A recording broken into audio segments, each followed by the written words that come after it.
Hello family, ಹೇಗಿದ್ದೀರಾ ನೀವೆಲ್ಲರೂ? I hope ನೀವೆಲ್ಲರೂ ಚೆನ್ನಾಗಿದ್ದೀರಾ ಅನ್ಕೋತಾ ಇದ್ದೀನಿ. ನಾನು ಸಹ ಚೆನ್ನಾಗಿದ್ದೀನಿ. ಇದು ಬಂದ್ಬಿಟ್ಟು ಸೂರತ್ ಸ್ಟೇಷನ್. ಸೊ ನಾವೀಗ ಬಂದ್ಬಿಟ್ಟು ಸೂರತ್ತಿಂದ ಸೊಲ್ಲಾಪುರಿಗೆ ಪರಿದು ಹುಕ್ಕೂದಲು ತೆಗ್ಸೋಣ ಅಂತ ಮನೆ ದೇವರಿಗೆ ಹೊರಟಿದ್ವಿ. ಸೊ ಅದು ಬಂದ್ಬಿಟ್ಟು ಬ್ಲಾಗ್, ಇದು ಟ್ರಾವೆಲ್ ಬ್ಲಾಗ್ ಮತ್ತು ಪರಿದು ಹುಕ್ಕೂದಲು ತೆಗ್ಸೋದು and back to Surat 3 vlog ಒಂದು ವಿಡಿಯೋ ಅಲ್ಲಿ ನಾನು ನಿಮಗೆ ತೋರಿಸ್ತಾ ಇದ್ದೀನಿ. ಇದು ಬಂದ್ಬಿಟ್ಟು ನಾವು ಫಸ್ಟ್ ಟೈರ್ ಅಂದರೆ ಫಸ್ಟ್ AC ಬುಕ್ ಮಾಡಿದ್ವಿ. ಸೊ ಅದಕ್ಕಾಗಿ ಇದರಲ್ಲಿ ಮಾತ್ರ ವ್ಯೂ ತುಂಬಾ ಸಖತ್ತಾಗಿ ಸಿಗುತ್ತೆ ನಿಮಗೆ, ಯಾಕಂದರೆ ಖಂಡಾಲ ಲೋನಾವ್ಲಾ ಅನ್ನೋದು ಊರು ನಮಗೆ ಕಾಣುತ್ತಲ್ವಾ. ಸೊ ಅದರಲ್ಲಿ ನಮಗೆ ವ್ಯೂ ಅನ್ನೋದು ತುಂಬಾ ಚೆನ್ನಾಗಿ ಕಾಣಿಸುತ್ತೆ.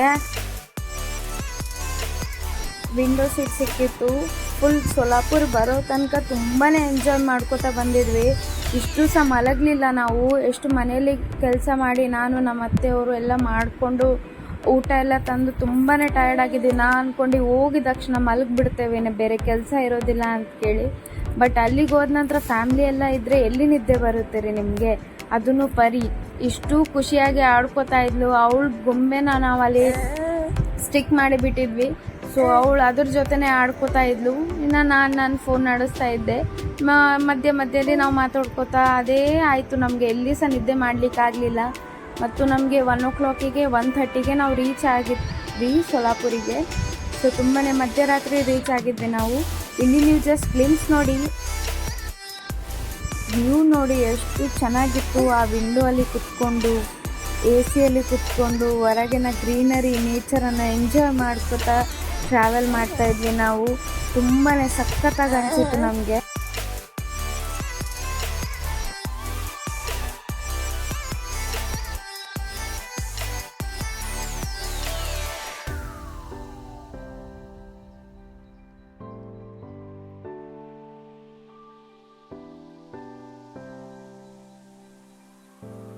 ಇದು ಬಂದ್ಬಿಟ್ಟು ಖಂಡಾಲ. ಲೋನಾವ್ಲಾನೇನಾ ಅಂತ ಅಂದ್ಕೊಂಡ್ರೆ ಖಂಡಾಲ ಇನ್ನೂ ಸೂಪರ್ ಇತ್ತು. 100 to 200% ಎಕ್ಸ್ಪೆಕ್ಟೇಷನ್ಸ್ ಲೆವೆಲ್ ಮಾತ್ರ ತುಂಬಾ ಹೈ ಇತ್ತು. ಬಟ್ ನೋಡಲಿಕ್ಕೆ ತುಂಬಾ ಚೆನ್ನಾಗಿ ಅನಿಸಿತ್ತು.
ಇಲ್ಲಿ ನಾವು ಮಧ್ಯರಾತ್ರಿ 1:30 ರೀಚ್ ಆದ್ವಿ ನಾವು ಸೊಲ್ಲಾಪುರಿಗೆ.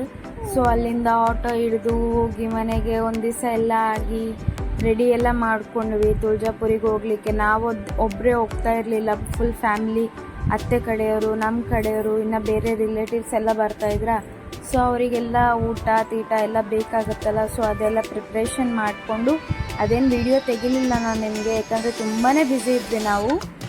ಸೊ ಜಸ್ಟ್ ನಿಮಗೇನು ಮೇನ್ ಫಂಕ್ಷನ್ ಏನಿದೆಯೋ, ಮೇನ್ ಗ್ಲಿಮ್ಸ್ ಏನಿದೆಯೋ ಅದೇ ತೋರಿಸ್ತಾ ಇದ್ದೆ. ಇಲ್ಲಿ ನಮ್ಮ ಅತ್ತೆ ವೆಹಿಕಲ್ ರೆಡಿ ಮಾಡ್ತಾಯಿದ್ರು, ಅಂದರೆ ದೇವ್ರ ಊರಿಗೆ ಹೊಂಟಿದ್ವಲ್ಲ. ಸೊ ಅದಕ್ಕೆ ಗಾಡಿಗೆ ಪೂಜೆ ಮಾಡ್ತಾಯಿದ್ರು, ಸೇಫಾಗಿ ರೀಚ್ ಆಗಲಿ ನಾವು ಅಂಥೇಳಿ. 1.5 hour ನಮಗೆ ಡಿಸ್ಟೆನ್ಸ್ ಬಂದ್ಬಿಟ್ಟು. ಇದು ಬಂದ್ಬಿಟ್ಟು ತುಳಜಾಪುರ ಮೇನ್ ಟೆಂಪಲ್ ಪರಿದು ಹುಕ್ಕೂದಲು ತೆಗ್ಸೋದಿಲ್ಲೇ. ಅದು ಬೆಳಗ್ಗೆ 6 o'clock ನಮ್ಮದು ಅಭಿಷೇಕ ಇತ್ತು. ಸೊ ಅದಕ್ಕೆ ಅಷ್ಟು ಬೇಗ ಎದ್ದೇಳಿ ಹೋಗಬೇಕಾಗಿತ್ತು ನಮಗೆ. ಸೊ ನಾನು, ಅಮ್ಮ, ದೊಡ್ಡಮ್ಮ, ನಮ್ಮ ತಂಗಿ ಎಲ್ಲ ರೆಡಿಯಾಗಿ ಬರ್ತಾಯಿದ್ವಿ. ಸೊ ಇಲ್ಲಿ ನಮ್ಮವರು ಹೂ ಕೊಡ್ಸೋಣ ಅಂತ ಕೇಳಿ ನಿಲ್ಲಿಸಿದ್ರು ನಮಗೆ. ಬಟ್ ಆದರೆ ನಾ ಆಲ್ರೆಡಿ ಇಟ್ಕೊಂಡೇ ಬಂದಿದ್ದೆ. ಸೊ ನಮ್ಮ ಮಮ್ಮಿ ನಮ್ಮ ಅತ್ತೆಗೋಸ್ಕರ ತಗೋತಾ ಇದ್ರು ಅವರು.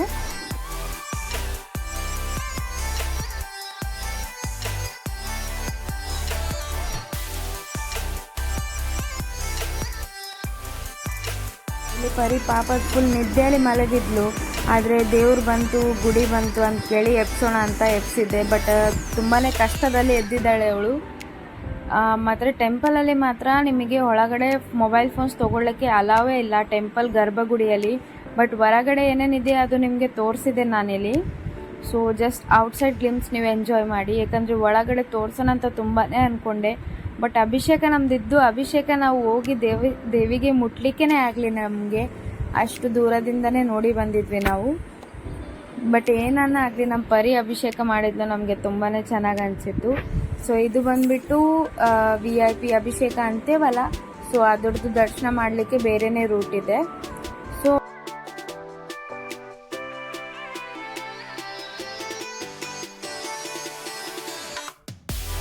ಏನಂದರೆ ಹೆಂಗೋ VIP ರೂಟ್ ಇದೆ.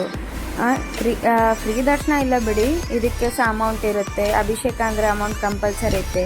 ನಿಧಾನವಾಗಿ ಹೋಗ್ರಿ ಅಪ್ಪ, ಯಾರಿಲ್ಲ ಅಂದರೆ. ಇಲ್ಲಿ ಬರೋ ಒಬ್ಬ ಅಮ್ಮ ಇದ್ಲು, ಹಂಗೆ ಎತ್ತಿ ಬರೋದು ಅವಶ್ಯಕತೆ ಇತ್ತ? ಎಲ್ಲನ ಕೆಳಗೆ ಬಿದ್ದು ಕಾಲು ಕೈ ಮುರ್ಕೊಂಡ್ರೆ ಹೆಂಗಂತದ್ರಿ ದರ್ಶನ ಮಾಡ್ಕೊಳ್ಳೋದು? ಇಂಥವೆಲ್ಲ ಸರ್ಕಸ್ ಮಾಡಬೇಡಿ ಅಂತ ನಿಮಗೆ ಸಹ ಹೇಳ್ತಾ ಇದ್ದೀನಿ. ಪ್ಲೀಸ್ ಬಿ ಸೇಫ್, ಓಕೆನಾ?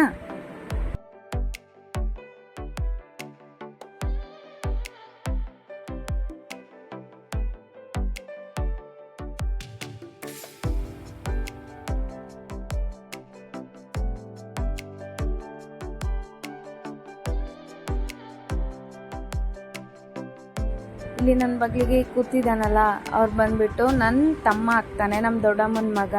ಅಂದರೆ ನಮ್ಮ ಪರಿಗೆ ಸೋದ್ರ ಮಾವ. ನಮ್ಮಲ್ಲಿ ಹುಟ್ಕೂದ್ಲ, ನಮ್ಮಲ್ಲಿ ಎಲ್ಲ ಎಲ್ಲರಲ್ಲಿ ಹುಟ್ಕೂದ್ಲ ಸೋದ್ರ ಮಾಮನೇ ತೆಗಿಬೇಕಂತ. ಸೊ ನನ್ನ ಮದುವೆಯಲ್ಲಿ ಸಹ ನಮ್ಮ ಚಿಂಟುನೇ ಎಲ್ಲ ಮಾಡಿದ್ದು. ಅವನ ಹೆಸರು ನಿತಿನ್ ಗಣಪ ಅಂತ. ಸೊ ಈಗ ಪರಿಗೆ ಸಹ ಅವನೇ ನೋಡ್ಕೋತಾ ಇದ್ದಾನೆ. ಸೊ ಅದಕ್ಕೆ ಈಗ ಪರಿ ಹುಟ್ಕೂದ್ಲ ಸಹ ಅವನಿದ್ದಾನೆ ತೆಗ್ಸೋಣ ಅಂತ ಅಂದ್ಕೊಂಡಿದ್ವಿ. ಸೊ ನಮಗೋಸ್ಕರ ಹೈದ್ರಾಬಾದಿಂದ ಅವ್ನು 1 ಡೇ ಲೀವಲ್ಲಿ ಬಂದಿದ್ದಾನೆ. So thank you so much Chintu, ಬಂದಿದ್ದಕ್ಕೋಸ್ಕರ ತುಂಬಾ ಹೆಲ್ಪ್ ಆಯಿತು. ಯಾಕಂದರೆ ಸೋದ್ರ ಮಾಮ ಅವನಿಲ್ಲ, ನಮ್ಮ ದೊಡ್ಡಣ್ಣ ಇಲ್ಲಾಂದರೆ ಯಾರು ಏನು ಮಾಡಬೇಕು ಅರ್ಥ ಆಗ್ತಿರ್ಲಿಲ್ಲ. ಬಟ್ ಲೀವ್ ತೊಗೊಂಡು ಅವ್ನು ಬಂದ, ತುಂಬಾ ಚೆನ್ನಾಗಿ ಅನಿಸಿತ್ತು ನನಗೆ. ಸೊ ಇಲ್ಲಿ ನನಗೆ ಪರಿ ಯಾವಾಗ ಹುಟ್ಕೂದಲ ತಿರುಗಿಸ್ತೋ ಇಷ್ಟು ಸಹ ಕಣ್ಣೀರು ಬರಲಿಲ್ಲ. ಯಾಕಂದರೆ ಅವಳು ಸಹ ಅಷ್ಟು ಅಳ್ಳಿಲ್ಲ. ಸ್ವಲ್ಪ ಅವಳಿಗೆ ಭಯ ಇತ್ತು, ಸ್ಟ್ರೇಂಜರ್ಸ್ ಎಲ್ಲ ಸ್ವಲ್ಪ ತಲೆ ಬಗ್ಗಿಸ್ತಾರೆ, ಜಾಸ್ತಿ ಜೋರವಾಗಿ ತಲೆ ಇಟ್ಕೋತಾರೆ. ಬಟ್ ನಮಗೆ ಎಷ್ಟು ಖುಷಿ ಆಯಿತು, ನಮ್ಮ ಮನೆಯವ್ರು ಇವಳು ಯಾವಾಗ ಹುಟ್ಲು, ಇವಳು ಇಷ್ಟು 9 ಮಂತ್ಸ್ ತನಕ ಹೆಂಗೆ ಬೆಳೆದ್ಲು, ತುಂಬಾ ನಮಗೆ ಒಂದು ಡ್ರೀಮ್ ಆಗಿದೆ ಇದೆಲ್ಲ. ಸೊ ನಮ್ಮ ಮಗು ಹುಟ್ಲು, ನಮ್ಮ ಮದುವೆ ಆಯಿತು, ಮಗಳು ಬಂದಳು, ಫಂಕ್ಷನ್ ಆಗ್ತಾಯಿದೆ ಅಂದರೆ ಸುಮ್ಮನೆ ಕಣ್ಣಲ್ಲಿ ನೀರಿಟ್ಕೊಂಡೇ ನೋಡ್ತಾ ಇದ್ವಿ ನಾವು. ಇವತ್ತಿನ ದಿವಸ ನಾವು ಓದ್ತಾ ಇದ್ವಿ, ಎಲ್ಲ ಆಯಿತು, ಮದುವೆ ಆಯಿತು, ಬೇಬಿ ಆಯಿತು. ಇವತ್ತಿನ ದಿವಸ ನಮ್ಮ ಫಂಕ್ಷನ್ ಅಲ್ಲ, ನಮ್ಮ ಬೇಬಿದು ಫಂಕ್ಷನ್ ಸಹ ಮಾಡ್ತಾ ಇದ್ದೀವಿ ಅಂತ ತುಂಬಾ ಕಣ್ಣಲ್ಲೇ ನೀರಿದ್ವು ನಮಗೆ. ಸೊ ಇನ್ನೂ ಮುಂದೆ ಇನ್ನೂ ಜಾಸ್ತಿ ಫಂಕ್ಷನ್ಸ್ ಮಾಡ್ಕೊಳ್ಳಿ ಅಂತ ದೇವರಿಗೆ ಬೇಡ್ಕೋತಾ ತುಂಬಾ ಒಳ್ಳೆ ಫಂಕ್ಷನ್ ಆಯಿತು. ಫಂಕ್ಷನ್ ಅಂದರೆ ನೀವು ಅನ್ಕೋಬೋದು ಇದೇನು ಚಿಕ್ಕ ಫಂಕ್ಷನೇ ಅಲ್ಲ, ಬಟ್ ನಮಗಿದು ದೊಡ್ಡದು. ಯಾಕಂದರೆ ಅದು ನಮ್ಮ ಮಗುದು. ನಮ್ಮ ಅತ್ತೆಯವ್ರ ಮನೆಯಲ್ಲಿ ಐ ಗೆಸ್ ನಮ್ಮ ಮಾವಂದವ್ರಂತ 30 ಇಯರ್ಸ್ 25 ಇಯರ್ಸ್ ನಂತರ ಹೆಣ್ಮಗಳು ಹುಟ್ಟಿದ್ದಾಳಂತ. ಸೊ ಅದು ಕೇಳಿ ನಮಗೆ ತುಂಬಾ ಖುಷಿಯಾದ ಮಾತಿದು. ಅವ್ರು ಹೇಳಿದರು. ಸೊ ನನ್ನ ಮನೆಗೆ ಲಕ್ಷ್ಮಿ ಬಂದಿದ್ದಾಳಂತ ನಾವೆಲ್ಲರೂ ಅನ್ಕೋತಾ ಹಾಗೇ ಇದ್ದಾಳೆ ಇವಳು ನಮಗೆ. ಇವಳು ಬಂದಾಗಿಂದ ನಮ್ಮ ಲೈಫ್ ಅನ್ನೋದು ತುಂಬಾ ಚೇಂಜ್ ಆಗಿದೆ. ಸೊ ಇನ್ನು ಮುಂದೆ ಅವ್ರು ಸಹ ಚೆನ್ನಾಗಿರಲಿ, ನಾವು ಸಹ ಚೆನ್ನಾಗಿರಲಿ, ನೀವು ಸಹ ಚೆನ್ನಾಗಿರಲಿ ಅನ್ಕೋತಾ ದೇವರಿಗೆ ಬೇಡ್ಕೊಂಡು ಎಲ್ಲ ಫಂಕ್ಷನ್ ಅನ್ನೋದು ಕ್ಲಿಯರ್ ಮಾಡಿದ್ವಿ.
ಇಲ್ಲಿ ನಮ್ಮ ದೊಡ್ಡಮ್ಮವ್ರು ಬಂದುಬಿಟ್ಟು ಅಂದರೆ ಅಮ್ಮನೇ ನನಗೆ ಒಡಕ್ಕೆ ಹಾಕೋದು ಉಟ್ಕೋದ್ಲ ತೆಗೆದ್ಮೇಲೆ.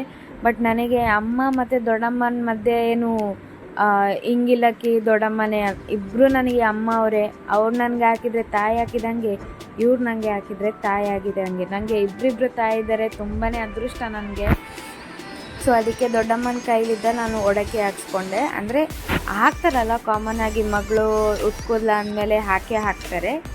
ಸೊ ಅಲ್ಲಿ ನಮ್ಮ ಏನಂದರೆ ಸ್ವಲ್ಪ ಮಮ್ಮಿ ಸಿಟ್ಟಾಗಿದ್ರು ನಮ್ಮ ಮಮ್ಮಿ, ಏಕೆಂದರೆ ಆ ಸೀರೆ ಅಲ್ಲೇ ಉಟ್ಕೋಬೇಕಾಯ್ತು. ಬಟ್ ಅಲ್ಲಿ ಎಲ್ಲಿ ಸಹ ನಮಗೆ ಚೇಂಜಿಂಗ್ ರೂಮ್ ಇಲ್ಲ, ವಾಶ್ರೂಮ್ಸ್ ಇಲ್ಲ, ಟೆಂಪಲಲ್ಲಿ ಹೊರಗಡೆ ಹೋಗ್ಬೇಕಾಗತ್ತೆ, ಆಗೋದಿಲ್ಲ ಅಂತ ಕೇಳಿದ ನಂತರ ಸ್ವಲ್ಪ ಸಿಟ್ಟಾದರು.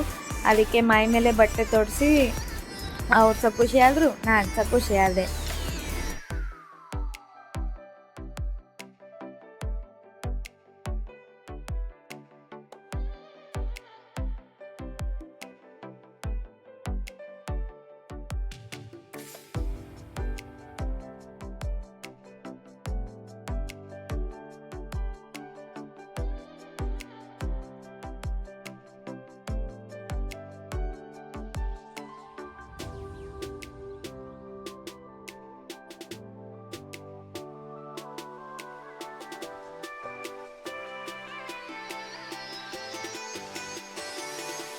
ಮತ್ತು ನಮ್ಮಮ್ಮ ಬಂದುಬಿಟ್ಟು ಉಂಗುರ ತಂದಿದ್ಲು, ಬಂಗಾರದ ಉಂಗುರ. ಮತ್ತು ನಮ್ಮ ದೊಡ್ಡಮ್ಮ ಬೆಳ್ಳಿದು ಬಳೆ ಎಲ್ಲ ತಂದಿದ್ಲು.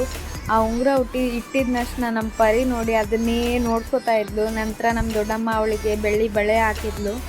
ಸೊ ಇವೆಲ್ಲ ತರಬೇಕಂತ ಇರಲಿಲ್ಲ, ಬಟ್ ಅವ್ರ ಖುಷಿ ಅಲ್ವಾ, ನಾವು ಸಹ ಏನು ಅನ್ಲಿಕ್ಕೆ ಬರೋದಿಲ್ಲ.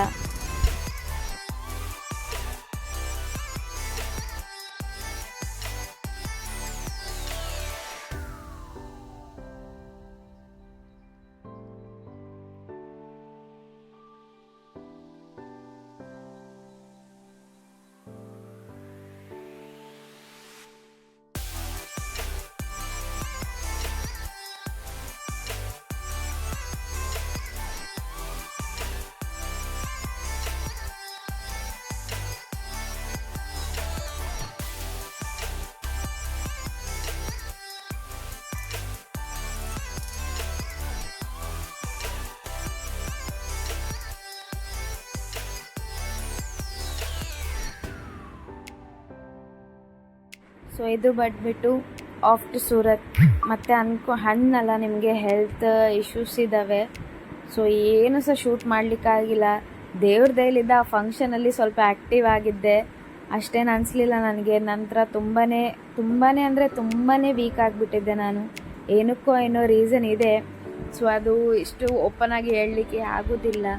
ಬಟ್ ಇಲ್ಲಿ ನೋಡಿ, ಹೋಗೋಬೇಕಾರ ಸೊಲ್ಲಾಪುರಿಗೆ ಹೋಗೋಬೇಕಾರ ತುಂಬ ಕೂದಲಿಂದ ಹೋಗ್ತಾ ಇದ್ಲು. ಈಗ ರಿಟರ್ನ್ ಸೂರತ್ತಿಗೆ ಹೋಗ್ಬೇಕಾರ ಟಕ್ಲು ಆಗಿ ಹೋಗ್ತಾ ಇದ್ದಾಳೆ. ನಿಜ, ಹೆಣ್ಣು ಹುಡುಗರಿಗೆ ಕೂದಲ ಇದ್ರೇ ಅಂದ ಅಂತಾರಲ್ವ. ಸೊ ಅದು ಸ್ವಲ್ಪ ನಮ್ಮ ಪರಿ ಟಕ್ಲು ಆದಾಗಿಂದ ನಮಗೆ ಸ್ವಲ್ಪ ಕೂದಲನ್ನ ಮಿಸ್ ಮಾಡ್ತಾ ಇದೆ. ಬಟ್ ಈಗ ಓಕೆ, ಏನು ಹೇಳ್ಬೇಕು ಹೇಳಿ, ಇದು ನಾರ್ಮಲ್, ಎಲ್ಲರ ಲೈಫಲ್ಲಿ ಇರೋದೆ, ಎಲ್ಲರ ಲೈಫಲ್ಲೇ ಆಗೋದೆ.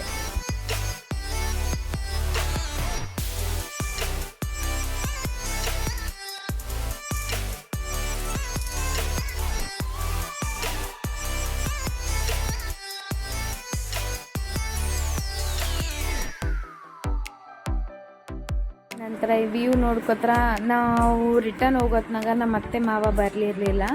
ಅವರು ಸೊಲ್ಲಾಪುರಲ್ಲೇ ಸ್ಟೇ ಮಾಡ್ತಾಯಿದ್ರು 1 ವೀಕ್ ಅಂತ ಹೇಳಿದರು. ಸೊ ಅದಕ್ಕೆ ನಾನು, ನಮ್ಮ ಮನೆಯವರು, ನಮ್ಮ ಅಜ್ಜಿ ಮತ್ತು ಪ್ರಫುಲ್, ಪರಿ, 5 ಜನ ಬಂದುಬಿಟ್ಟು ನಾವು ರಿಟರ್ನ್ ಆಗಿದ್ವಿ.